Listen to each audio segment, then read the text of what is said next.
Veterans, today we're going to be talking about stolen valor in politics. And what do you know, we've got two prime contenders that are very relevant these days. One of them, Mr. Tim Walz, who has some interesting ideas about what fighting in a war means. Then we've got Tony Gonzalez, who is running for Congress in Texas, who has an awful lot to say about supposed combat experience. If you're new here, my name is Lucas Siminer. I'm the CEO and founder of VetClaims.ai. I'm a Purple Heart recipient from the war in Afghanistan, and I'm a former paratrooper from the 82nd Airborne Division.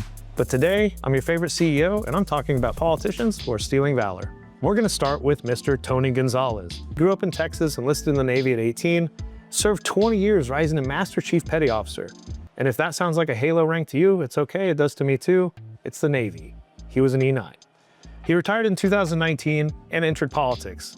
Father of 6, focuses on conservative issues like border security. Obviously not well enough. He has held the office of U.S. Representative for Texas' 23rd Congressional District since 2021. He is a Republican, or so he says. Now, what we're going to be talking about pretty specifically here is stolen valor, right? I'm not going to comment on the rest of his stances because does it really matter if you're a dishonest human? And if you're willing to steal valor from your brothers and sisters who actually fought in wars. Let's talk about Tony's direct claims.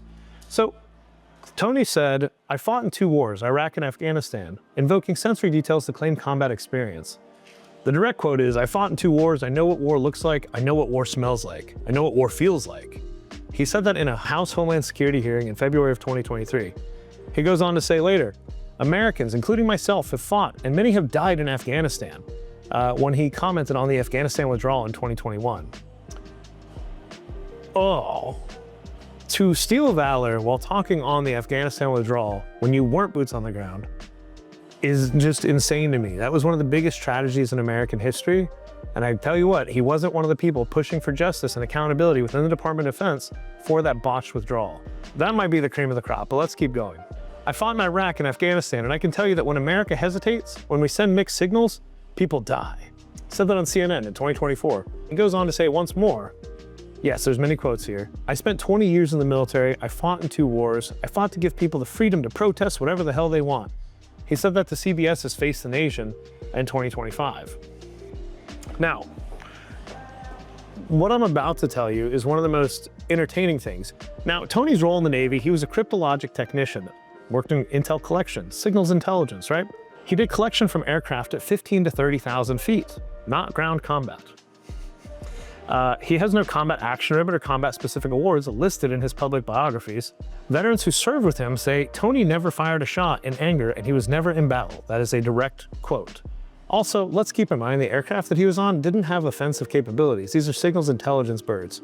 Now, if you are in an intel or any sort of job where you're not boots on the ground, I am not making this video to diminish your service. What you do is honorable, it's needed, you are a necessary part of the warfighting machine that makes America the best country in the world.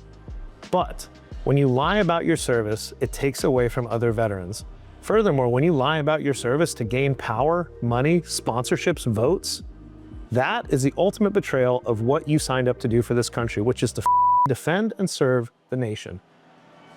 Unacceptable, Tony. He led men and women in combat in Afghanistan and Iraq, he said. Led men and women in combat in Afghanistan and Iraq. From 30,000 feet? Were you responding to an L-shaped ambush? Were you reacting to an IED? Were you troops in contact? Oh. You were listening for things. Okay, Roger that. Just checking, just making sure we're all on the same page here. So while he implied infantry leadership, he was still just an intelligence analyst, which by the way, the Air Force would never let a cryptologic analyst get captured. Do you know what kind of NATO level show that would be if a crypto analyst got captured? That motherfucker would be shipped off to Iran in 2 seconds, and then Russia after that. And if there's anything left of him, China.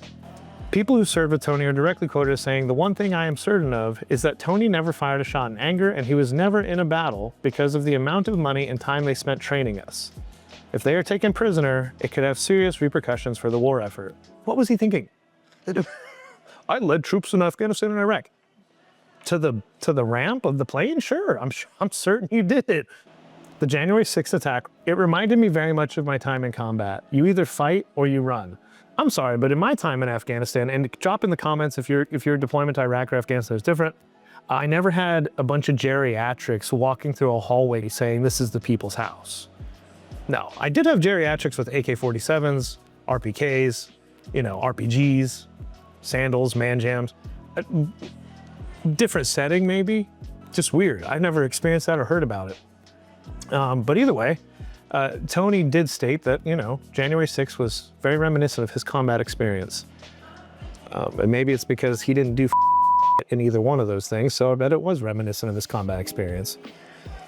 Next claim that he made, while on the front lines, Tony was confronted with some of the most dire situations a man can face. The direct quote of him was, over his 20 years of service, he was deployed multiple times. Now, I gotta backtrack here. This is my favorite part. This is Tony's official congressional biography. Like, you can go to the Congress website right now and read this. Over his 20 years of service, he was deployed multiple times in support of combat operations in Iraq, during Iraqi freedom, and Afghanistan, enduring freedom. While on the front lines, Tony was confronted with some of the most dire situations an individual can face. You not being able to have legroom or fully recline because the chair wasn't working right, not a dire situation, Tony. What is a dire situation is how full of you are and how misleading you are to veterans. That's why I'm making this video. People need to understand that you are misusing and abusing the fact that you did serve and lying about your service to gain votes. This is from a fellow Navy veteran who served with Mr. Gonzalez. This country has enough lies, it has enough issues. We don't need you adding to the pot. And on to Mr. Tim Walz. Tim Walz, born 1964 in Nebraska. He was a teacher and a coach. He's from Nebraska? Dude, you're dishonoring my home state. He's been the governor of Minnesota since 2019. He was tapped by Kamala to be the Democratic VP nominee in 2024. Tim said that he carried weapons of war in war, and that implied combat experience. Pretty obvious, right? The contradictory fact, though, is that Tim was never in a combat zone, deployed to Italy in 2003 in support of a role for Iraq and Afghanistan operations. On that Harris campaign, he said that he misspoke. He handled weapons, but not in war. Later, once called out by the veteran community, Walz acknowledged, I know that there are certainly folks who did far more than I did. I willingly say that I got far more out of the military than they got out of me. Dude, why are you leveraging military service? This doesn't even make sense. Why are you leveraging the military service to act like you did more than you actually did? Why are you saying you carried weapons of war in war when you didn't? Why lie? I don't even think your consumer base, your voter base, who just apparently likes setting on fire anytime the slightest inconvenience happens, cares that you were in the military. It's pretty wild, and it's sad, and you shouldn't do it, Tim. Tim was also directly quoted saying he referred to himself as a retired command sergeant major in campaigns and bios. So for the 2006 campaign materials, his congressional profiles and everything in between, he stated that he was a retired command sergeant major. The fact, though, is that the highest rank he achieved was as a master sergeant, E8. He missed it by 1, but it's kind of a big one, isn't it? He didn't complete the required Sergeant Major's Academy coursework. Much like he probably didn't read very many books, or else he'd have known that doing dumb will get you called out.